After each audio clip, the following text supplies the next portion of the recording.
എല്ലാവർക്കും യേശുവിൻ നാമത്തിൽ വന്ദനം. നമ്മൾ ഏപ്രിൽ മാസത്തിൻ്റെ ഏറ്റവും ഒടുവിലത്തെ ദിവസത്തിലേക്ക് എത്തിച്ചേർന്നു. ഇതാ മെയ് മാസം എന്ന 5-ാമത്തെ മാസം നമ്മെ കാത്തിരിക്കുകയാണ്. വാഗ്ദത്തങ്ങളുടെ നിവൃത്തിയുടെ മാസം, അനുഗ്രഹങ്ങളുടെ മാസം, ഉയർച്ചകളുടെ മാസം, കണ്ണുനീരോടെ വിതച്ചത് ആർപ്പോടെ കൊയ്യുന്ന മാസം, പുതുവാതിലുകൾ തുറക്കുന്ന മാസം, എല്ലാ നിലയിലും അഭിവൃദ്ധി കാണുന്ന ഒരു മാസം. ഞാൻ ആ മാസത്തെ അങ്ങനെ പ്രഖ്യാപിക്കുന്നു. നിങ്ങൾക്ക് വേണ്ടി അങ്ങനെ തന്നെ സംഭവിക്കട്ടെ എന്ന് ഞാൻ പ്രാർത്ഥിക്കുന്നു. അറിവ് നമുക്ക് വലിയ ശക്തി തരും. എന്നാൽ നല്ല സ്വഭാവം നമുക്ക് വളരെ ബഹുമാനം തരും. അറിവ് നമുക്ക് നല്ലതാണ്. അറിവ് നമുക്ക് ശക്തി തരാറുണ്ട്. ജീവിതത്തിൽ മുന്നേറാനുള്ള ശക്തി അറിവിലുണ്ട്. വിസ്ഡം എന്ന് പറയുന്നത് തന്നെ ഒരു പവറാണ്. എന്നാൽ നല്ല സ്വഭാവം നമുക്ക് ബഹുമാനം കൊണ്ടുവരും. ശക്തി ഉണ്ടെന്ന് കരുതി ബഹുമാനം ഉണ്ടാകണമെന്നില്ല. ഈ ഭൂമിയിൽ ജീവിക്കുമ്പോൾ നമ്മൾ ആഗ്രഹിക്കുന്ന ഒന്നാണ് ബഹുമാനം. പണം സമ്പാദിക്കുന്നതും നല്ല വീട് വെക്കുന്നതും സമൂഹത്തിൽ മാന്യരായി ജീവിക്കുന്നതെല്ലാം അതിൻ്റെ റിസൾട്ട് എന്ന് പറയുന്നത് നമുക്ക് ലഭിക്കുന്ന ബഹുമാനമാണ്. എന്നാൽ പണമുണ്ടെന്ന് കരുതി ബഹുമാനം ലഭിക്കണമെന്നില്ല. നല്ല സ്വഭാവം, അതിന് പണം വേണമെന്നില്ല, കഴിവ് വേണമെന്നില്ല. മറ്റുള്ളവരോട് നമുക്കൊരു ബഹുമാനം തോന്നുന്നുണ്ടെങ്കിൽ അവരുടെ നല്ല സ്വഭാവമാണ്. ഈ ദിവസങ്ങളിൽ നല്ലൊരു സ്വഭാവത്തിൻ്റെ ഉടമസ്ഥരായി തീരാൻ കർത്താവ് നമ്മെ ശക്തീകരിക്കട്ടെ. പുതിയ മാസത്തിലേക്ക് കടക്കും മുമ്പേ നല്ല തീരുമാനത്തോടെ, കർത്താവേ, എന്നെ അങ്ങയുടെ നല്ല സ്വഭാവ ഗുണമുള്ള വ്യക്തിയാക്കി മാറ്റണമേ എന്ന് നമുക്ക് ഒരുമിച്ച് ദൈവത്തിൽ ആശ്രയിച്ച് പ്രാർത്ഥിക്കാം. കർത്താവിൽ നമുക്ക് ആശ്രയിക്കാം. നമ്മൾ ഇന്ന് റോമാലേഖനത്തിലെ പുതിയ ചാപ്റ്റർ ആരംഭിക്കുകയാണ്. റോമാലേഖനത്തിലെ 5-ാം അധ്യായം അവസാനിച്ചു. ഇന്ന് 6-ാം അധ്യായത്തിൻ്റെ 1-ാം വാക്യം മുതൽ. ആകയാൽ നാം എന്തു പറയേണ്ടു? കൃപ പെരുകേണ്ടതിന് പാപം ചെയ്തുകൊണ്ടിരിക്കുക എന്നോ ഒരു നാളും അരുത്. പാപസംബന്ധമായി മരിച്ചവരായ നാം അതിൽ ജീവിക്കുന്നത് എങ്ങനെ? പാപസംബന്ധമായി മരിച്ചവർക്ക് പിന്നെ പാപത്തിൽ ജീവിക്കാൻ കഴിയില്ല. ആ കാര്യത്തിൽ നമ്മൾ മരിച്ചുപോയി. ആ കാര്യത്തിൽ ഇനി നമ്മൾ ജീവിച്ചിരിക്കുന്നില്ല.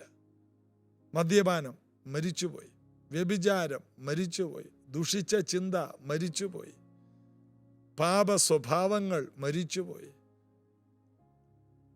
നമുക്കതിൽ ജീവിക്കാൻ കഴിയില്ല. നമ്മളതിൽ ജീവനുള്ളവരല്ല. നമ്മൾ ആ വിഷയത്തിൽ മരിച്ചുപോയി. യേശുവിനെ ക്രൂശിൽ തറച്ചപ്പോൾ യേശുവിനോടുകൂടെ നാമും തറക്കപ്പെട്ടു. യേശു ഉയർത്തെഴുന്നേറ്റപ്പോൾ യേശുവിനോടുകൂടെ നാമും ഉയർത്തെഴുന്നേറ്റു. ഇതാണ് ക്രിസ്തീയ ജീവിതത്തിലെ നമ്മുടെ വിശ്വാസം. യേശുവിനെ കർത്താവായി സ്വീകരിച്ചു എന്ന് പറഞ്ഞാൽ ഉയർത്തെഴുന്നേറ്റ കർത്താവ് നമ്മുടെ ദൈവവും നമ്മുടെ രാജാവും നമ്മുടെ കർത്താവുമാണ്. ഇവിടെ നമ്മൾ കാണുന്നു, കൃപ പെരുകേണ്ടതിന് പാപം ചെയ്തുകൊണ്ടിരിക്കുക എന്നോ ഒരു നാളും അരുത്. അരുത് എന്ന് പറയുന്നതിൻ്റെ കാരണം എന്താണ്? ചെയ്യരുത്. നമ്മളതിൽ മരിച്ചവരാണ്. മരിച്ചവർ പിന്നെ ചെയ്യരുതെന്ന് പറയണോ? വേണമെങ്കിൽ നമുക്ക് പാപത്തിന് ജീവൻ കൊടുക്കാം. നമ്മൾ വിചാരിച്ചാൽ നമ്മൾ ഉപേക്ഷിച്ച എല്ലാ പാപത്തിനും നമുക്ക് വീണ്ടും ജീവൻ കൊടുക്കാൻ കഴിയും. നമുക്ക് മടങ്ങിപ്പോകാൻ കഴിയും. അതുകൊണ്ടാണ് കർത്താവ് എബ്രായ ലേഖനത്തിൽ പറയുന്നത്, സ്വർഗത്തിലെ എല്ലാ അനുഗ്രഹങ്ങളും ആസ്വദിച്ച ശേഷം പിന്മാറിപ്പോയാൽ അവനെ മടക്കി കൊണ്ടുവരാൻ കഴിയില്ല എന്ന്. അതായത് ഈ ലോകത്തിലെ സുഖം ആസ്വദിക്കാനല്ല ദൈവം നമ്മെ വിളിച്ചത്, സ്വർഗത്തിലെ സന്തോഷം ആസ്വദിക്കാൻ. എന്നാൽ വേണമെങ്കിൽ നമുക്ക് പിന്മാറിപ്പോകാം. അതുകൊണ്ട് നമുക്ക് ദൈവത്തിൽ ആശ്രയിക്കാം. ഇല്ല, എനിക്ക് സ്വർഗീയമായത് ആസ്വദിക്കണം. മിസ്രൈമിലെ നിക്ഷേപത്തേക്കാൾ ക്രിസ്തുവിൻ്റെ നിന്നയാണ് ഏറ്റവും വലിയ ധനമെന്ന് നമുക്ക് പറയാൻ കഴിയണം. പാപസംബന്ധമായി മരിച്ചവരായ നാം ഇനി അതിൽ ജീവിക്കുന്നത് എങ്ങനെ? അപ്പം രക്ഷിക്കപ്പെട്ട ഒരാൾക്ക് പാപം ചെയ്യാൻ കഴിയില്ലെന്ന്, രക്ഷിക്കപ്പെട്ട ഒരാൾക്ക് തെറ്റായത് ചിന്തിക്കാൻ കഴിയില്ലെന്ന്, രക്ഷിക്കപ്പെട്ട ഒരാൾക്ക് മോശമായി ജീവിക്കാൻ കഴിയില്ലെന്ന്, രക്ഷിക്കപ്പെട്ട ഒരാൾക്ക് ചീത്ത വിളിക്കാൻ കഴിയില്ലെന്ന്, രക്ഷിക്കപ്പെട്ട ഒരാൾക്ക് തെറ്റായ കൂട്ടുകെട്ടുകളിലൂടെ യാത്ര ചെയ്യാൻ കഴിയില്ലെന്ന്. രക്ഷിക്കപ്പെട്ട ഒരാൾ വ്യത്യസ്തമാണ്. ആ വ്യക്തി ഈ ലോകത്തിൽ നിന്ന് വളരെ വ്യത്യസ്തമാണ്. ആ വ്യക്തിയെ വിളിക്കുന്നത് വെളിച്ചമെന്നും ലോകത്തെ വിളിക്കുന്നത് ഇരുട്ടെന്നുമാണ്. അതായത് വെളിച്ചത്തിന് ഇരുട്ടിനോട് യാതൊരു കൂട്ടായ്മയുമില്ല, ക്രിസ്തുവിന് ബലിയാലുമായി യാതൊരു പൊരുത്തവുമില്ല, വെളിച്ചത്തിന് ഇരുളുമായി യാതൊരു കൂട്ടായ്മയുമില്ല. നാം വെളിച്ചമാണ് എന്ന് നാം നമ്മെ തന്നെ അംഗീകരിക്കണം. യെശയ്യാവ് 60 പറയുന്നത് പോലെ എഴുന്നേറ്റ് നാം പ്രകാശിക്കണം. നമ്മുടെ പ്രകാശം വന്നു കഴിഞ്ഞു. നാം പ്രകാശിക്കേണ്ട സമയമാണ്. നാം ഇരുട്ടിലിരിക്കേണ്ടവരല്ല, മറ്റുള്ളവർക്ക് കൂടി വെളിച്ചം കൊടുക്കേണ്ടവരാണ്. ആരെനിക്ക് വന്നൊരു വെളിച്ചം തരും എന്നല്ല നാം പറയേണ്ടത്. എന്നിലുള്ള വെളിച്ചം മറ്റുള്ളവരുടെ മുമ്പിലും പ്രകാശിക്കണമെന്ന് യേശു പറഞ്ഞ വാക്കാണ് നാം നിറവേറ്റേണ്ടത്. അങ്ങനെ പാപസംബന്ധമായി മരിച്ച നാം ഇനി അതിൽ ജീവിക്കുന്നത് എങ്ങനെ? അടുത്തത് അല്ല, യേശു ക്രിസ്തുവിനോട് ചേരുവാൻ സ്നാനമേറ്റവരായ നാം എല്ലാവരും അവൻ്റെ മരണത്തിൽ പങ്കാളിയാകുവാൻ സ്നാനമേറ്റിരിക്കുന്നു എന്ന് നിങ്ങൾ അറിയുന്നില്ലയോ? അറിവ് നമുക്ക് ശക്തി തരുമെന്ന്. യേശുവിനോട് ചേരുവാൻ സ്നാനമേറ്റവരായ നാം എല്ലാവരും അവൻ്റെ മരണത്തിൽ പങ്കാളിയാകുവാൻ സ്നാനമേറ്റിരിക്കുന്നു. യേശുവിൻ്റെ മരണത്തിൻ്റെ പങ്കാളിയാണ് നാം. അതിന് തെളിയിച്ചത്, പങ്കാളിയാണെന്നുള്ളതിൻ്റെ തെളിവ് നാം സ്നാനപ്പെട്ടതാണ്. യേശുവിൻ്റെ മരണത്തിന് നാം പങ്കാളിയായി. യേശുവിനെ കുഴിച്ചിട്ടു, നമ്മെയും വെള്ളത്തിൽ അടക്കി.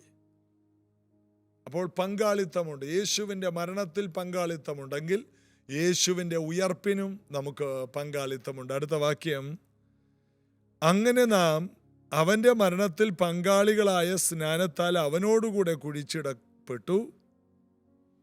ക്രിസ്തു മരിച്ചിട്ട് പിതാവിൻ്റെ മഹിമയിൽ ജീവിച്ചെഴുന്നേറ്റതുപോലെ നാമും ജീവന്റെ പുതുക്കത്തിൽ നടക്കേണ്ടതിന് തന്നെ. അതായത് മരണത്തിൽ നമ്മൾ പങ്കാളിയായെങ്കിൽ ഉയർപ്പിലും നമ്മൾ പങ്കാളികളാകും. പിതാവിൻ്റെ മഹിമയിൽ യേശു ജീവിച്ചുയർത്തെഴുന്നേറ്റ് നടന്നോ, അതുപോലെ തന്നെ നമുക്കും ഒരു ഉയർപ്പിൻ്റെ ജീവിതമുണ്ടെന്ന്, അസാധാരണ ജീവിതമുണ്ടെന്ന്. യേശുവിൻ്റെ നാച്ചുറൽ മരിച്ചു, സൂപ്പർ നാച്ചുറൽ ഉയർത്തെഴുന്നേറ്റു.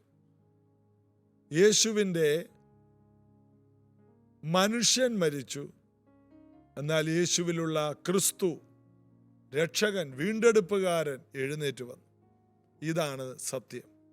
അതാണ് നമ്മളവിടെ കാണുന്നത്. 5-ാമത്തെ വാക്യം, അവൻ്റെ മരണത്തിൻ്റെ സാദൃശ്യത്തോട് നാം ഏകീഭവിച്ചവരായെങ്കിൽ പുനരുത്ഥാനത്തിൻ്റെ സാദൃശ്യത്തോട് ഏകീഭവിക്കും. പുനരുത്ഥാനത്തിൻ്റെ, മരണത്തോട് നമ്മൾ ഏകീഭവിച്ചെങ്കിൽ അതാണ് അടക്കപ്പെട്ടത്.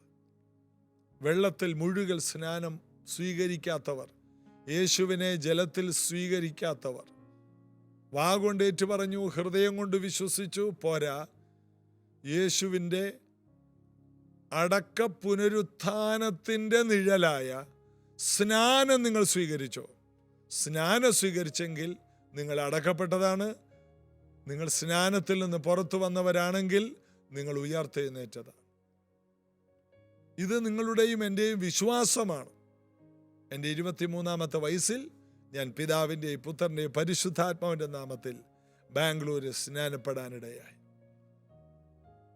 സ്നാനത്തോടെ ഞാൻ കുഴിച്ചിടപ്പെട്ടു.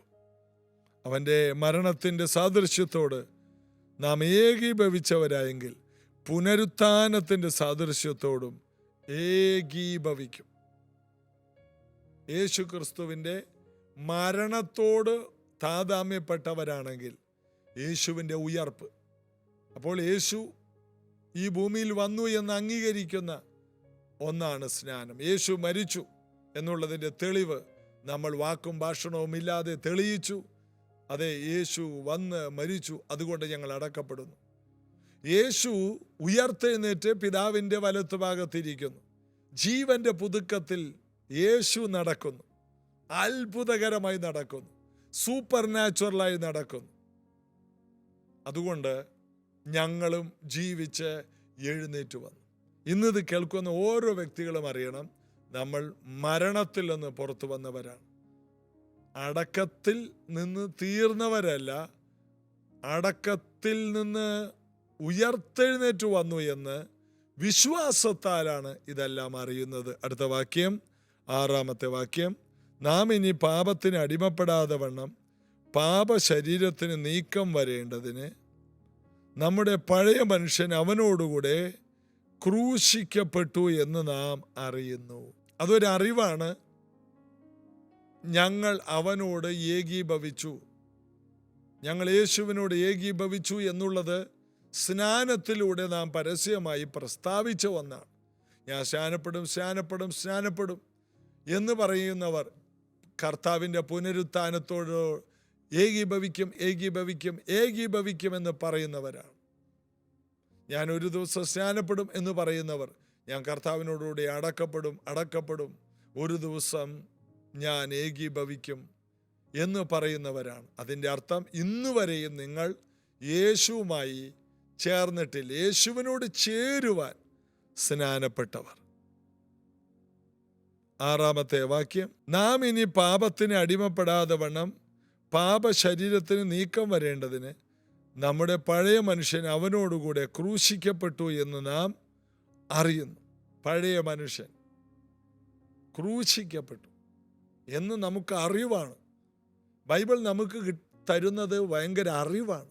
അറിവ് നമ്മുടെ ശക്തിയാണ്, അറിവ് നമ്മുടെ എനർജിയാണ്, അറിവ് നമ്മുടെ ധൈര്യമാണ്, മഹാപ്രതിഫലമുള്ള ധൈര്യമാണ്. ഇതൊരു വലിയ ധൈര്യമാണ്. യേശു എനിക്ക് വേണ്ടി മരിച്ചു, ഞാനും യേശുവിനോടുകൂടെ മരിച്ചു. യേശു എനിക്ക് വേണ്ടി ഉയർത്തെഴുന്നേറ്റു, ഞാൻ യേശുവിനോടുകൂടെ ഉയർത്തെഴുന്നേറ്റു. ഈ അറിവ് നമുക്ക് വലിയ ശക്തി തരുന്നുണ്ട്. അതുകൊണ്ട് ആ ശക്തിയിൽ തുടരുവാൻ ദൈവം നമ്മെ സഹായിക്കട്ടെ. ക്രിസ്തു മരിച്ചിട്ട് 7 മുതൽ വായിക്കും. അങ്ങനെ മരിച്ചവൻ പാപത്തിൽ നിന്ന് മോചനം പ്രാപിക്കുന്നു. പാപത്തിൽ നിന്ന് മോചനം കിട്ടാൻ ഒറ്റ കാര്യമേ ഉള്ളൂ, മരിക്കണം. മരിച്ചവൻ പാപത്തിൽ നിന്ന് മോചനം പ്രാപിക്കുന്നു. പാപത്തിൽ നിന്ന് മോചനം കിട്ടാൻ ഒറ്റ കാര്യമേ ഉള്ളൂ, സ്നാനപ്പെടുക.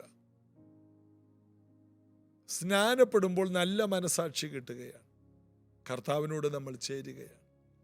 ഈ സത്യത്തിൽ ജീവിക്കുവാൻ ദൈവത്തിൻ്റെ കരം നമ്മോടുകൂടി ഇരിക്കട്ടെ. 8-ാം വാക്യം. നാം ക്രിസ്തുവിനോടുകൂടെ മരിച്ചു എങ്കിൽ അവനോടുകൂടെ ജീവിക്കും എന്ന് വിശ്വസിക്കുന്നു. ക്രിസ്തുവിനോടുകൂടെ മരിച്ചെങ്കിൽ ക്രിസ്തുവിനോടുകൂടെ ജീവിക്കും. ഇതെല്ലാം എങ്ങനെ അറിയാം? വെള്ളത്തിൽ മുങ്ങിയതുകൊണ്ട് അറിയാമോ? അല്ല, ഇത് വിശ്വാസമാണ്. ഞാനത് വിശ്വസിക്കുന്നു. ഞാൻ ജലത്തിൽ സ്നാനപ്പെട്ട് കയറിയ വ്യക്തിയാണ് എന്ന് അവരവർ വിശ്വസിക്കുന്നു. അതൊരു വലിയ ബ്ലെസ്സിങ് ആണ്, അത് വലിയൊരു ശക്തിയാണ്. നമുക്ക് ഒരുമിച്ച് പ്രാർത്ഥിക്കാം. സ്വർഗീയ പിതാവേ, ഈ മക്കളുടെ ജീവിതത്തിൽ ഈ മാസം അനുഗ്രഹമായിരുന്നു. ഈ വരുന്ന മെയ് മാസത്തിൽ വലിയ അത്ഭുതങ്ങളും അടയാളങ്ങളും ഈ മക്കളുടെ മേൽ വരുമാറാകട്ടെ. വലിയ ദൈവപ്രവർത്തികൾ ഉണ്ടാകട്ടെ. കർത്താവിൽ ആശ്രയിക്കുന്നു. വലിയ തേജസ്സുള്ളവരായവർ തീരട്ടെ. യേശുവിൻ നാമത്തിൽ പിതാവേ, ആമേൻ. നമുക്ക് അനുഗ്രഹിക്കപ്പെട്ടൊരു ഉപവാസ പ്രാർത്ഥന രാവിലെ 10:30 നേരിട്ട് കടന്നു വന്ന് അനുഗ്രഹിക്കപ്പെടാൻ താല്പര്യമുള്ളവർ വരിക. God bless you.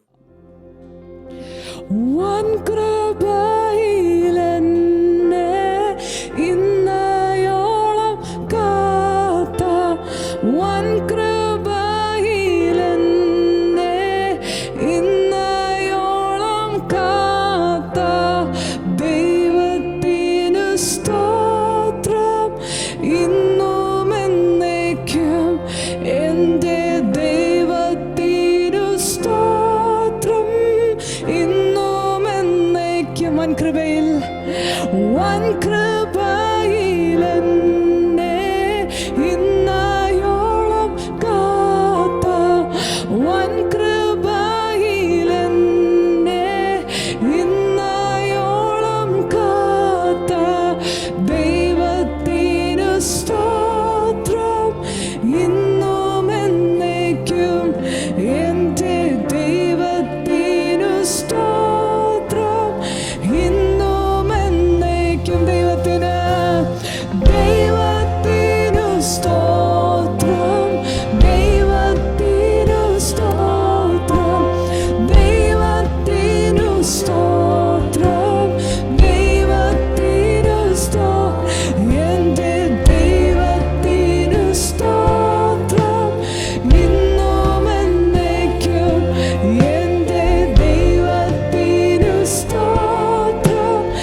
രക്ഷകൻ, എൻ്റെ രക്ഷകനു സ്തോത്രം ഇന്നും എന്നേക്കും.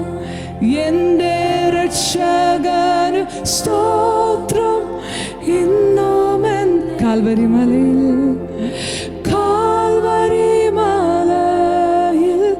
ക്രൂശിൽ മരിച്ചോരു കാൽവരി മലയിൽ ക്രൂശിൽ മരിച്ചു എൻ്റെ രക്ഷകനു സ്തോത്രം ഇന്നും എന്നേക്കും. എൻ്റെ രക്ഷകനു സ്തോത്രം ഇന്നും എന്നേക്കും. ദൈവത്തിനു സ്തോത്രം, ദൈവത്തിനു സ്തോത്രം, ദൈവത്തിനു. Thank you Jesus. ദൈവത്തിനു സ്തോത്രം.